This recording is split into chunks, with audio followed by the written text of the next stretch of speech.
Untuk menjadi bangsa yang maju dibutuhkan ekonomi yang kuat. Dibutuhkan 2% wirausaha dari total penduduk Indonesia untuk menciptakan banyak lapangan pekerjaan yang akan membantu percepatan pembangunan ekonomi Indonesia.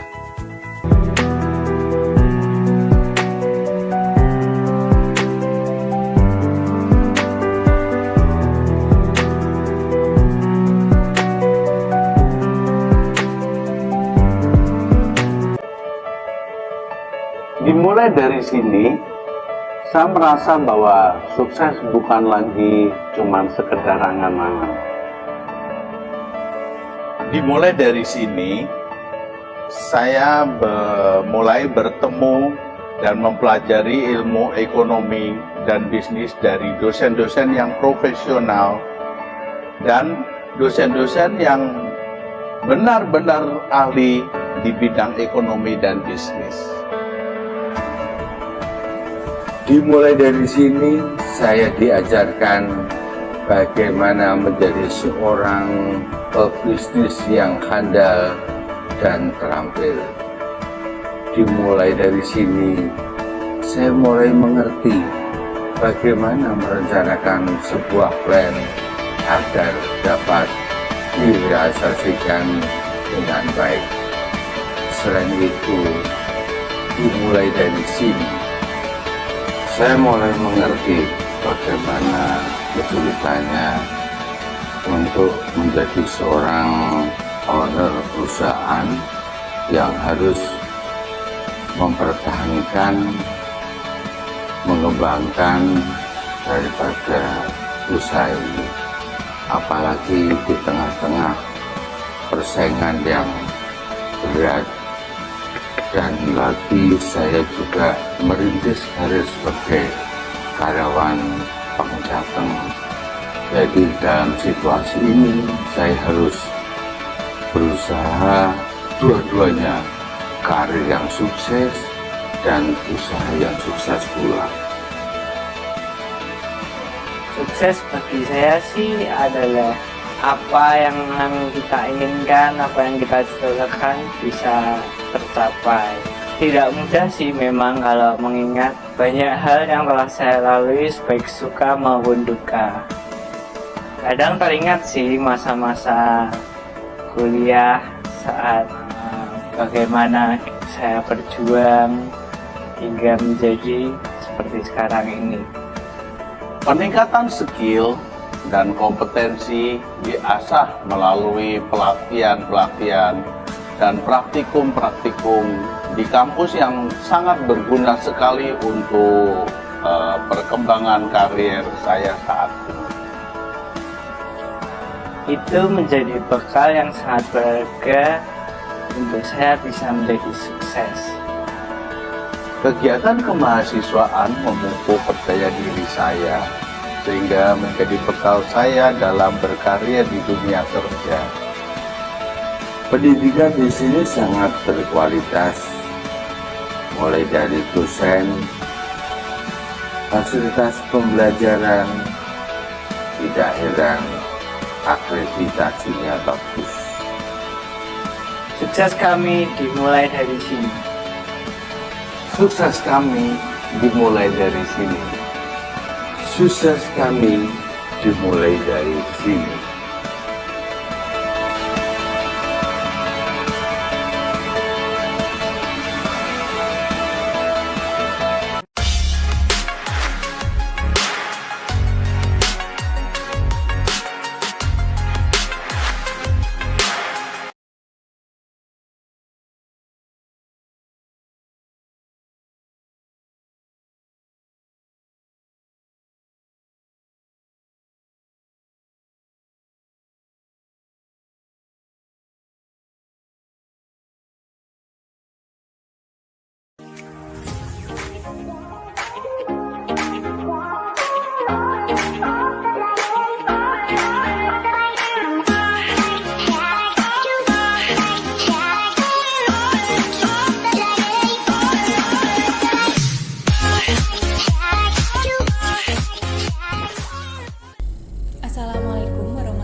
Salam sejahtera untuk kita semua.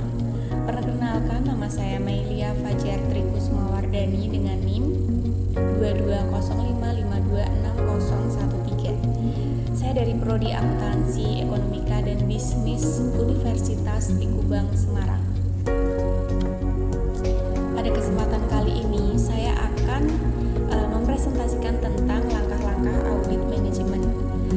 Tujuan saya membuat video presentasi ini yaitu yang pertama, untuk memenuhi tugas UTS ujian tengah semester mata kuliah audit manajemen dengan dosen pengampu Bapak Arif Himawan Dwi Nugroho, dan yang kedua untuk menjelaskan langkah-langkah audit manajemen.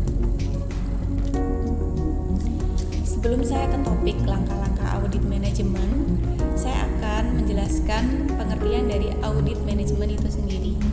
Audit manajemen adalah evaluasi terhadap efisiensi dan efektivitas operasi perusahaan. Audit manajemen dirancang untuk menemukan penyebab dari kelemahan-kelemahan yang terjadi pada pengelolaan program atau aktivitas perusahaan, menganalisa akibat yang timbul oleh kelemahan tersebut dan menentukan apa saja tindakan perbaikan yang berkaitan dengan kelemahan tersebut agar tercapai perbaikan pengelolaan di masa yang akan datang.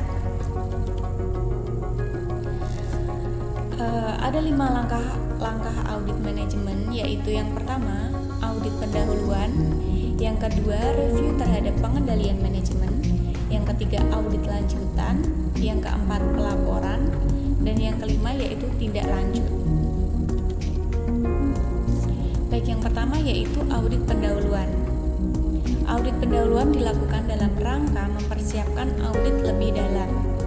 Audit ini lebih ditekankan pada usaha untuk memperoleh informasi latar belakang tentang objek audit.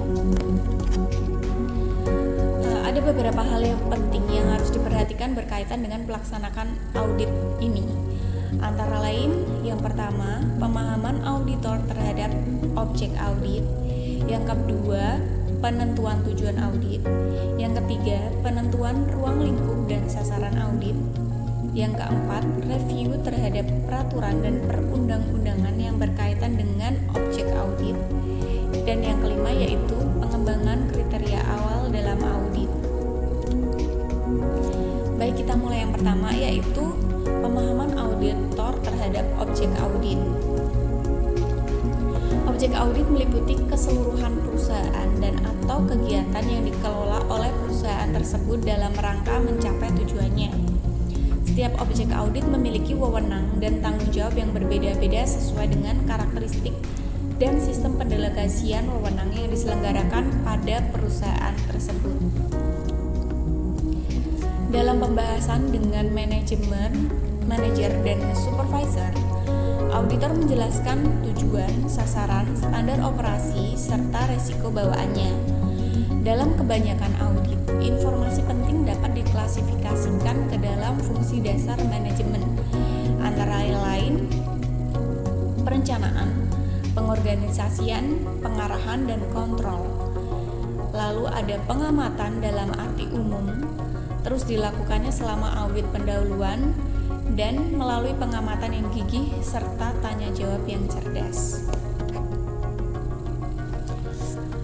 Auditor membuat kesimpulan sementara secara umum atas pemahamannya terhadap objek audit, termasuk indikasi adanya kelemahan-kelemahan yang perlu diperbaiki menjadi dasar dalam membuat kesimpulan tersebut.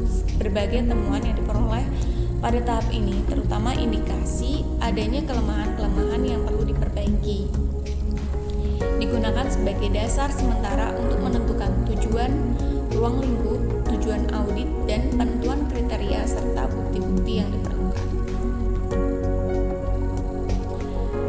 Pada pemahaman auditor terhadap audit ini, auditor harus mengkomunikasikan dengan atasan, pengelola objek, atau pemberi tugas audit tentang pemahamannya terhadap berbagai program atau aktivitas objek audit untuk menghindari terjadinya kesalahpahaman.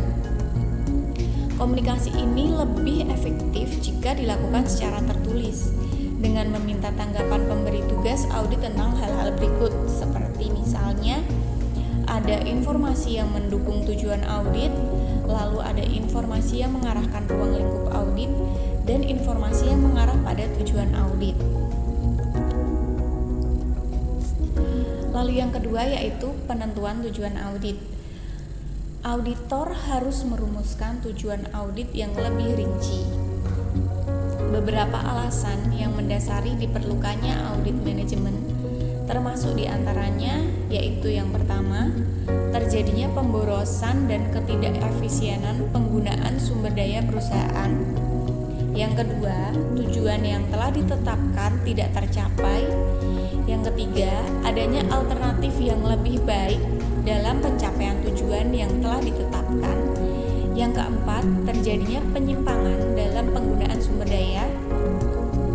Yang kelima, adanya penyimpangan terhadap peraturan dan kebijakan perusahaan. Dan yang keenam, sistem informasi dan pelaporan yang kurang baik.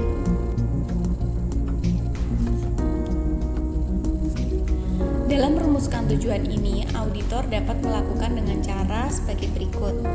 Yang pertama, auditor bisa mengidentifikasi tujuan yang ada, mungkin mempunyai arti penting pada pemberi tugas. Yang kedua, auditor mempertimbangkan tujuan audit yang telah ditetapkan pada masa sebelumnya. Dan yang ketiga, auditor membahas dengan pemberi tugas dan pengelola objek audit. Dalam merumuskan tujuan audit ini, auditor dapat melakukan dengan cara seperti berikut. Yang pertama, auditor mengidentifikasi tujuan yang ada, yang kemungkinan punya arti penting pada pemberi tugas. Yang kedua, auditor mempertimbangkan tujuan audit yang telah ditetapkan pada masa sebelumnya. Yang ketiga, auditor mempertimbangkan aktivitas-aktivitas yang memiliki risiko kegagalan yang tinggi. Dan yang keempat, auditor membahas dengan pemberi tugas dan pengelola objek audit. Apabila auditor memiliki wewenang yang besar, harus memperhatikan dengan cermat tentang arti penting dan risiko dalam audit tersebut. Kedua hal ini dapat memberikan petunjuk atau indikasi tentang bidang-bidang yang harus diuji dalam audit. Dalam penentuan tujuan audit, auditor harus memperkirakan dan mengukur dengan cermat apakah yang pertama sasaran yang dapat memungkinkan untuk diaudit, yang kedua sumber daya cukup tersedia untuk melakukan audit, dan yang ketiga waktu pelaksanaan yang tersedia cukup untuk audit. Selanjutnya, faktor-faktor ini memberikan gambaran kepada auditor tentang apakah audit dapat dilaksanakan dan dapat terselesaikan dalam waktu yang ditentukan. Audit harus membedakan tujuan, sasaran, dan standar audit. Dalam menentukan tujuan audit, auditor harus lebih menekankan pada aktivitas yang memerlukan perbaikan. Berikut beberapa hal yang mengandung risiko kegagalan tinggi terhadap keberhasilan pencapaian tujuan audit yang harus diperhatikan auditor. Yang pertama, tujuan objek audit yang beraneka ragam dan tidak konsisten. Yang kedua, tujuan objek audit yang kurang jelas. Yang ketiga, kegiatan objek audit yang rumit dan kompleks. Yang keempat, pengendalian yang lemah. Yang kelima, perubahan-perubahan yang tidak terencana dan perputaran karyawan yang tinggi. Dan yang terakhir, perubahan lingkungan objek audit.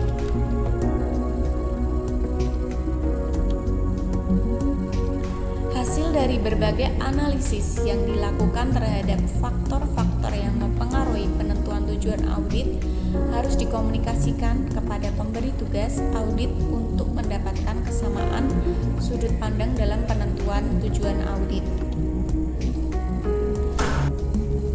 Yang ketiga yaitu penentuan ruang lingkup dan sasaran audit.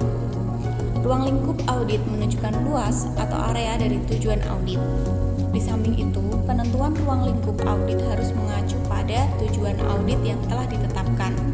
Ruang lingkup audit manajemen terdiri atas ada 5, yaitu yang pertama bidang keuangan, yang kedua ketaatan kepada peraturan dan kebijakan perusahaan, yang ketiga ekonomisasi, yang keempat efisiensi, dan yang kelima yaitu efektivitas. Ruang lingkup audit yang pertama yaitu bidang keuangan. Ruang lingkup bidang keuangan ini mencakup pengendalian dan pertanggungjawaban dana dan kekayaan lain serta kewajiban keuangan perusahaan. Lalu, pertanggungjawaban audit dari kegiatan yang dilakukan, penyelenggaraan catatan akuntansi, laporan keuangan, pemanfaatan sistem akuntansi yang dimiliki perusahaan. Ruang lingkup yang kedua yaitu ketaatan kepada peraturan dan kebijakan perusahaan. Ruang lingkup ini termasuk di dalamnya yaitu kesesuaian pelaksanaan program dengan peraturan dan kebijakan perusahaan berkaitan dengan program tersebut, dan kesesuaian penerimaan dan penggunaan dana dengan peraturan dan kebijakan perusahaan berkaitan dengan program tersebut. Yang ketiga yaitu ekonomisasi. Ekonomisasi sendiri yaitu ruang lingkup audit ekonomisasi yang menekankan pada bagaimanakah setiap aktivitas atau kegiatan dalam objek audit mengelola dana yang dimiliki objek audit dalam memperoleh hasil yang lebih besar, termasuk pencapaian alternatif pelaksanaan kegiatan dalam pencapaian tujuan dengan biaya yang lebih rendah. Yang keempat yaitu efisiensi. Efisiensi menyangkut optimalisasi penggunaan sumber daya untuk mencapai tujuan yang telah ditetapkan. Pada bagian ini, auditor menekankan pada bagaimana seharusnya berjalan sehingga mencapai tujuan dengan pemanfaatan secara optimal sumber daya yang dimilikinya. Yang kelima yaitu efektivitas. Pada ruang lingkup ini, auditor menekankan perhatiannya pada 3 aspek. Yang pertama, pencapaian tujuan program dan kegiatan yang sudah ditetapkan. Yang kedua, pemanfaatan hasil program. Dan yang ketiga yaitu pengaruh pemanfaatan hasil program atau kegiatan terhadap pencapaian tujuan perusahaan secara keseluruhan. Baik, selanjutnya yaitu sasaran audit. Sasaran audit adalah target yang akan diaudit.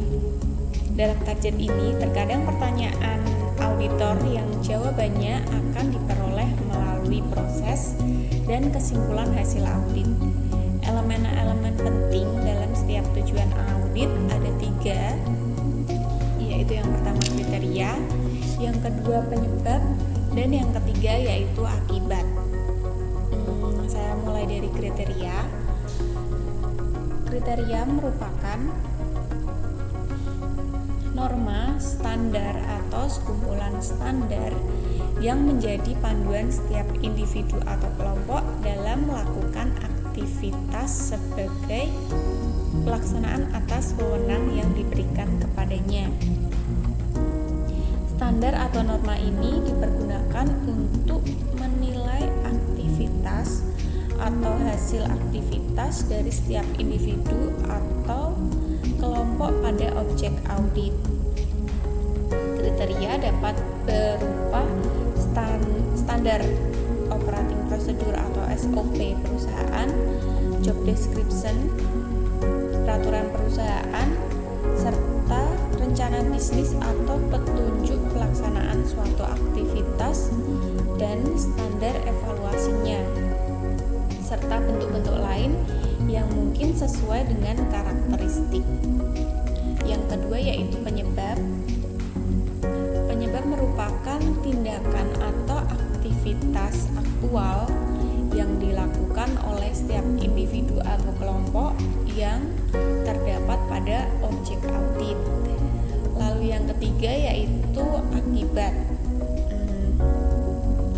Akibat merupakan hasil pengukuran dan perbandingan antara aktivitas individu atau kelompok dengan kriteria yang telah ditetapkan terhadap aktivitas tersebut. Nah, berdasarkan kondisi yang ada ditemukan pada saat pemeriksaan, auditor menghubungkan kondisi tersebut dengan kriterianya untuk menilai apakah kondisi yang terjadi ini telah sesuai dengan kriterianya atau tidak.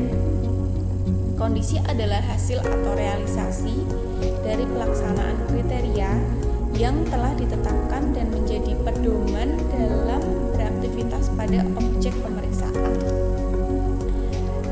Jika terdapat perbedaan atau gap antara hasil penerapan atau kondisi dengan kriterianya, maka auditor harus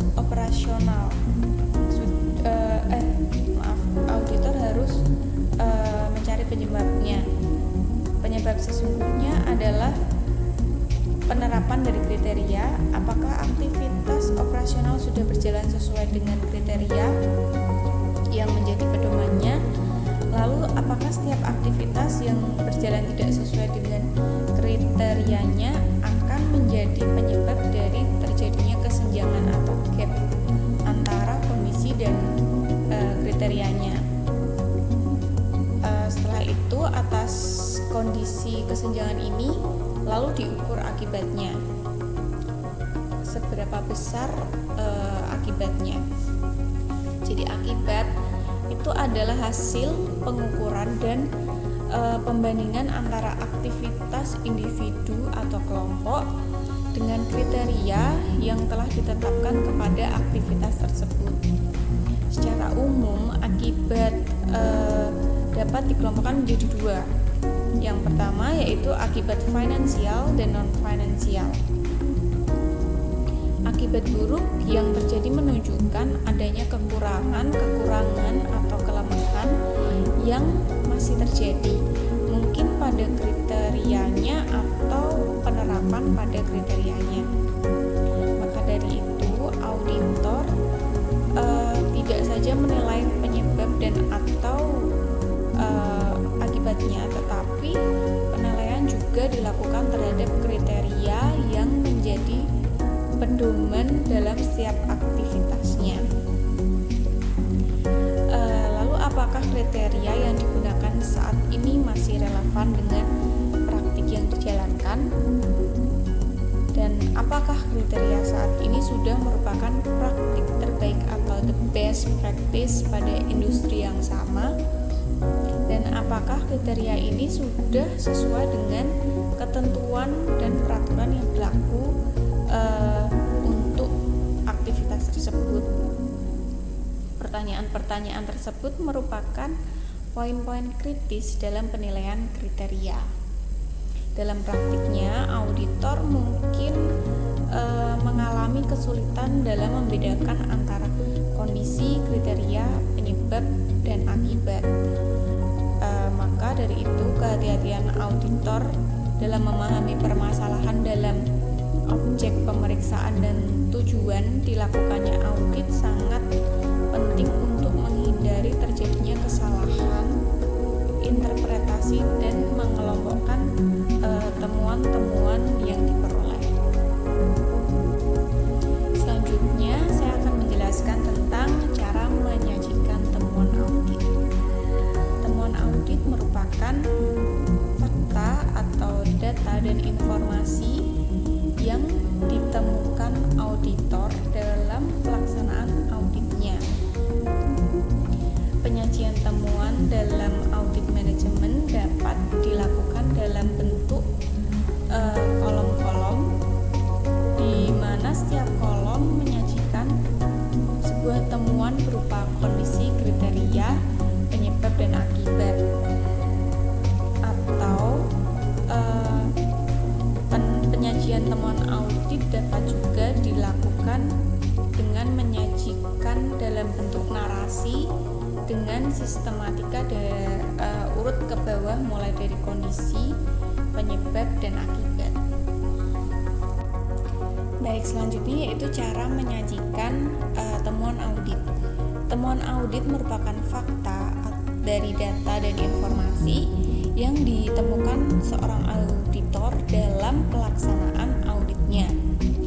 Penyajian temuan dalam audit manajemen dapat dilakukan dalam bentuk kolom-kolom, di mana setiap kolom menyajikan temuan berupa kondisi, kriteria, penyebab, dan akibat, dan dapat juga disajikan dengan bentuk narasi dengan sistematika urut dari kondisi, kriteria, penyebab, dan akibat. Baik, saya mulai dari kondisi. Auditor mendeskripsikan kondisi yang ditemukan pada objek pemeriksaan. Lalu, kondisi merupakan hasil aktual pelaksanaan program atau aktivitas pada objek yang diperiksa, dan kondisi bukan merupakan kesimpulan dari temuan. Sajian kondisi seperti apa adanya pada saat ditemukan. Misalnya volume penjualan 500 unit per minggu, seperti itu. Lalu yang kedua yaitu kriteria. Kriteria merupakan panduan setiap individu atau kelompok dalam melakukan aktivitasnya dan digunakan untuk menilai aktivitas atau hasil aktivitas dari individu atau kelompok pada objek pemeriksaan. Kriteria merupakan pedoman atau standar yang terukur dan disajikan kriteria apa adanya seperti yang dirumuskan pada manual objek pemeriksaan. Contohnya, volume penjualan sebesar 1.250 per minggu. Training sales 3 minggu, 2:1, 2 minggu pelatihan di kelas, dan 1 minggu pelatihan kerja di lapangan. Seperti itu. Lalu selanjutnya penyebab. Penyebab merupakan tindakan atau aktivitas aktual yang dilakukan oleh individu atau kelompok pada objek pemeriksaan. Penyebab merupakan penerapan dari kriteria yang ditentukan, dan penyebab disajikan sebagai rekaman atas kejadian atau cara kerja dalam melaksanakan aktivitas. Contohnya training sales 2 minggu in-house.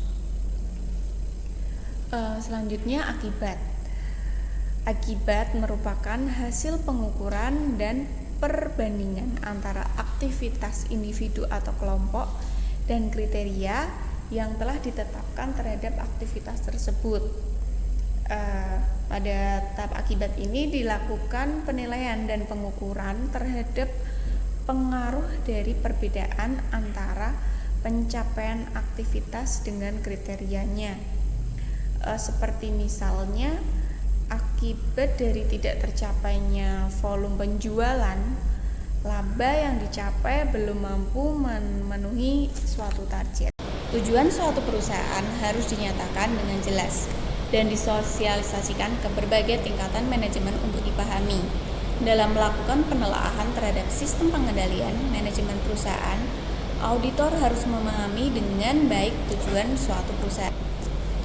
Pernyataan tujuan dapat memberikan arah kepada semua komponen dalam perusahaan dalam melaksanakan aktivitasnya, karena dengan pernyataan tujuan ini didukung dengan sosialisasi yang memadai akan membantu setiap komponen di dalam perusahaan tidak saja mampu untuk melaksanakan berbagai aktivitas, tetapi juga memahami untuk apa mereka melakukan aktivitas tersebut, apa manfaatnya bagi perusahaan, dan bagaimana seharusnya melaksanakan aktivitas tersebut sehingga secara optimal dapat mendukung pencapaian tujuan perusahaan dalam melakukan penelaahan terhadap sistem pengendalian manajemen perusahaan. Auditor harus memahami dengan baik apakah tujuan perusahaan tersebut. Yang kedua yaitu rencana perusahaan yang digunakan untuk mencapai tujuan. Rencana yang merupakan penjabaran dari tujuan tersebut harus disusun untuk mencapai sasaran perusahaan yang baik jangka pendek maupun jangka panjang, yang biasanya juga diikuti dengan penentuan strategi untuk mengimplementasikannya. Dalam rangka mencapai sasaran perusahaan, rencana diimplementasikan dalam bentuk berbagai program atau aktivitas lengkap dengan anggaran yang ditetapkan untuk setiap program atau aktivitas tersebut.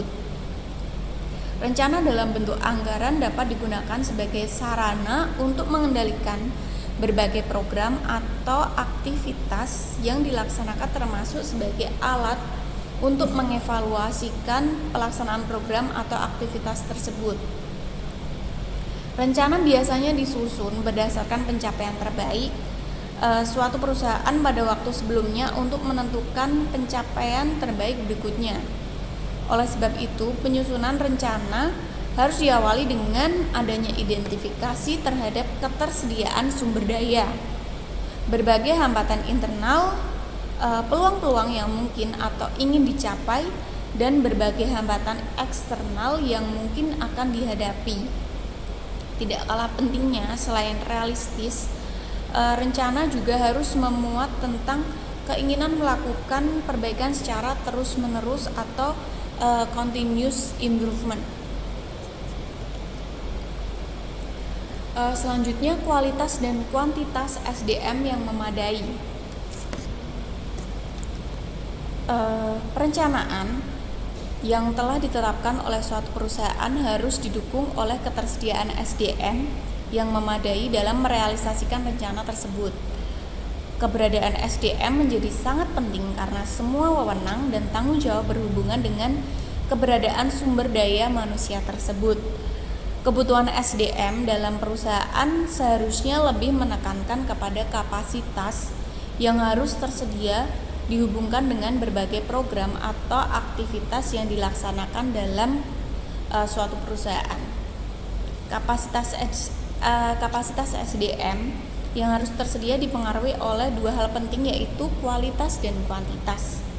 Jumlah karyawan yang banyak tetapi tanpa kemampuan dan keterampilan yang sesuai dengan program atau aktivitas yang dilaksanakan akan menimbulkan pemborosan karena keberadaannya tidak akan mampu memberikan kontribusi kepada suatu perusahaan.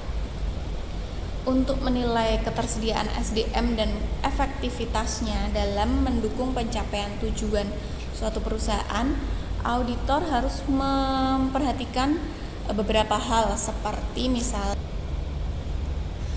yang pertama, apakah rekrutmen karyawan yang dilakukan telah melalui suatu perencanaan SDM. Yang kedua, apakah seleksi karyawan yang dilakukan telah sesuai dengan pedoman penerimaan karyawan yang ditentukan oleh suatu perusahaan. Yang ketiga, apakah karyawan yang diterima telah sesuai dengan kualifikasi bidang kerja seperti jabatannya yang akan diisi dan apakah sesuai dengan kebutuhan pekerjaan yang ada pada perusahaan. Yang keempat, apakah spesifikasi dan deskripsi yang tersedia untuk masing-masing jabatan yang ada dalam perusahaan. Yang kelima, apakah keputusan penempatan karyawan telah melalui orientasi yang memadai dan sesuai dengan kecenderungan berprestasi karyawan tersebut. Yang keenam, apakah setiap pekerjaan telah dilengkapi dengan uraian kerja atau job desk yang memadai. Yang ketujuh, apakah program peningkatan kemampuan atau keterampilan dan keahlian karyawan telah dilakukan sesuai dengan kebutuhan yang dilaksanakan secara efektif dan efisien. Dan yang kedelapan, apakah penilaian prestasi, pemberian sanksi atau penghargaan kepada karyawan telah dilakukan secara adil sesuai dengan ketentuan dan peraturan yang berlaku di perusahaan tersebut. Lalu kebijakan dan praktik yang sehat. Untuk mendukung praktik yang sehat, berbagai kebijakan yang dibuat perusahaan harus dikomunikasikan kepada seluruh pihak yang berkepentingan agar terjadi komunikasi timbal balik antara kedua kelompok kepentingan utama, yaitu pihak perusahaan yang diwakili oleh manajemen atau direksi dan oleh pihak kedua, yaitu karyawan. Dalam menguji kebijakan yang dibuat oleh perusahaan, auditor harus memperhatikan hal-hal seperti apakah kebijakan dinyatakan dengan jelas dalam bentuk tertulis dan sistematis secara dikomunikasikan kepada seluruh tingkatan manajemen dan karyawan secara sistematis dan tepat waktu. Lalu, apakah kebijakan yang dibuat telah sesuai dengan peraturan dan perundang-undangan yang berlaku dan dilakukan peninjauan serta revisi secara berkala? Lalu, apakah kebijakan yang dibuat telah mengakomodasikan kepentingan berbagai pihak dalam perusahaan dan secara tegas mengatur tentang hak dan kewajiban masing-masing pihak? Lalu apakah kebijakan telah dibuat untuk melaksanakan kegiatan atau aktivitas secara hemat, efisien, dan efektif? Dan apakah ada kebijakan khusus bagi suatu pengendalian manajemen lain yang relevan dengan pelaksanaan sistem kegiatan, termasuk sanksi-sanksi terhadap pelanggaran kebijakan tersebut berdasarkan peraturan yang berlaku. Selanjutnya yaitu sistem review yang efektif. Sistem review menyangkut bagaimana pihak-pihak yang berwenang melakukan review terhadap berbagai aktivitas atau kegiatan yang dilakukan. Elemen sistem review yang baik, pelaksanaan supervisi harus dilaksanakan secara memadai. Pada tahap ini, auditor harus melakukan audit terhadap semua rencana yang dibuat berkaitan dengan aktivitas yang akan dilakukan, termasuk ketersediaan sumber daya untuk melakukan aktivitas tersebut. Di samping itu, auditor juga harus menelusuri semua metode yang digunakan oleh manajemen dalam membandingkan pelaksanaan aktivitas yang sesungguhnya dengan rencana yang berkaitan dengan aktivitas tersebut. Dalam hal ini, auditor harus melakukan pengamatan langsung terhadap kekuatan maupun kelemahan sistem pengendalian manajemen yang dimiliki suatu perusahaan. Elemen sistem review lain yang harus ada dalam sistem pengendalian manajemen yang baik adalah adanya fungsi pelaporan internal dan fungsi audit internal. Audit harus menilai sifat dan efektivitas metode review dan pelaporan internal yang berhubungan dengan masing-masing aktivitas yang diaudit. Efektivitas sistem pelaporan internal perusahaan dapat dinilai seperti misalnya dalam apakah sistem pelaporan yang dimiliki dapat memberikan informasi mutakhir yang dibutuhkan oleh pejabat-pejabat yang bertanggung jawab untuk kepentingan tindakan manajemen seperti perencanaan, pengendalian, dan evaluasi. Lalu, apakah ada keharusan dari setiap pelaksanaan untuk melakukannya ditetapkan dengan jelas dan audit internal tersebut telah memenuhi syarat kompetensi dapat diandalkan dan tepat waktu? Lalu, apakah audit ditekankan pada perbaikan organisasi dan apakah prosedur yang mengatur tindak lanjut atas hasil auditnya? Dan kesimpulan hasil review dan pengujian pengendalian manajemen dapat memberikan gambaran kepada auditor tentang hal-hal seperti berikut.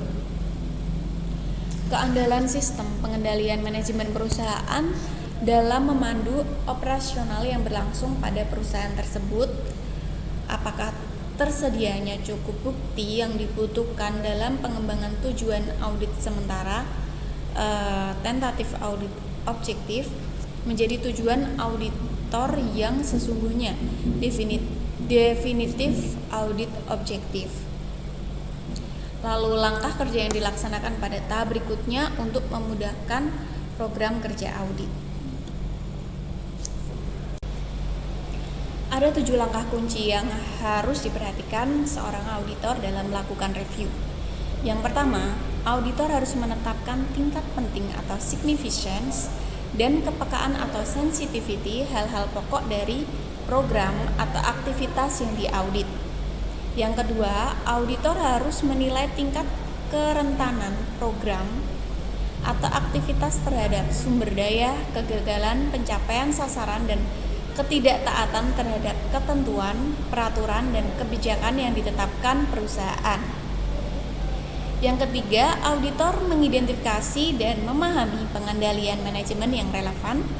Yang keempat, auditor harus menetapkan apa saja yang sudah diketahui tentang efektivitas pengendalian. Yang kelima, auditor harus menilai kecukupan desain pengendalian. Yang keenam, auditor harus menetapkan melalui pengujian apakah pengendalian yang ada sudah efektif. Dan yang ketujuh, auditor harus melaporkan hasil penilaian manajemen dan mendiskusikannya tindakan perbaikan selanjutnya. Tahap selanjutnya yaitu audit lanjutan. Pada tahap ini, audit bertujuan untuk memperoleh bukti yang cukup untuk mendukung tujuan audit yang sesungguhnya yang telah ditetapkan berdasarkan hasil review dan pengujian pengendalian manajemen. Langkah-langkah pada audit tahap ini meliputi: yang pertama, mengumpulkan tambahan informasi latar belakang objek audit, memperoleh bukti-bukti yang relevan, material dan komponen. Yang ketiga, membuat ringkasan dalam pengelompokan bukti atau kriteria penyebab dan akibat. Yang keempat, yaitu menyusun kesimpulan atas dasar ringkasan bukti yang telah diperoleh dan mengidentifikasi bahwa akibat yang ditimbulkan dari ketidaksesuaian antara kondisi dan kriteria cukup penting dan material. Tahap selanjutnya yaitu pelaporan. Pada bagian akhir dari proses audit manajemen yaitu pelaporan hasil audit. Laporan memuat kesimpulan audit tentang elemen-elemen atas tujuan audit dan rekomendasi yang diberikan untuk memperbaiki berbagai kekurangan yang terjadi serta rencana tindak lanjut dalam mengaplikasikan rekomendasi tersebut. Tindak lanjut implementasi, tindak lanjut atas rekomendasi yang diberikan audit. Pada tahap selanjutnya yaitu pelaporan. Bagian akhir dari proses audit manajemen adalah pelaporan hasil audit. Laporan memuat kesimpulan audit tentang elemen-elemen atas tujuan audit dan rekomendasi yang diberikan untuk memperbaiki berbagai kekurangan yang terjadi serta rencana tindak lanjut dalam mengaplikasikan rekomendasi tersebut. Ada dua cara penyajian laporan audit manajemen. Yang pertama, cara penyajian yang mengikuti arus informasi yang diperoleh selama tahapan-tahapan audit. Dan yang kedua, ada cara penyajian yang mengikuti arus informasi yang menitik beratkan penyajian kepada kepentingan para pengguna laporan hasil audit ini. Baik, tahap selanjutnya yaitu tindak lanjut. Ini merupakan tahap terakhir dari langkah-langkah audit manajemen. Implementasi tindak lanjut atas rekomendasi yang diberikan auditor merupakan bentuk komitmen manajemen dalam meningkatkan proses dan kinerja perusahaan atas beberapa kelemahan atau kekurangan yang masih terjadi. Auditor tidak memiliki kewenangan memaksa dan menuntut manajemen untuk melaksanakan tindak lanjut sesuai dengan rekomendasi yang diberikan, tetapi lebih menempatkan diri sebagai supervisor atas rencana, pelaksanaan dan pengendalian tindak lanjut yang dilakukan. Rekomendasi seharusnya merupakan hasil diskusi dan rumusan bersama antara manajemen dan auditor, dan juga harus menyajikan analisis dan manfaat yang diperoleh perusahaan jika rekomendasi tersebut dilaksanakan, serta apa saja kerugian yang mungkin terjadi jika rekomendasi tidak dilaksanakan karena tidak ada tindakan perbaikan yang dilakukan perusahaan. Baik, sekian presentasi yang dapat saya sampaikan tentang langkah-langkah audit manajemen. Kurang lebihnya saya mohon maaf dan terima kasih. Wassalamualaikum warahmatullahi wabarakatuh.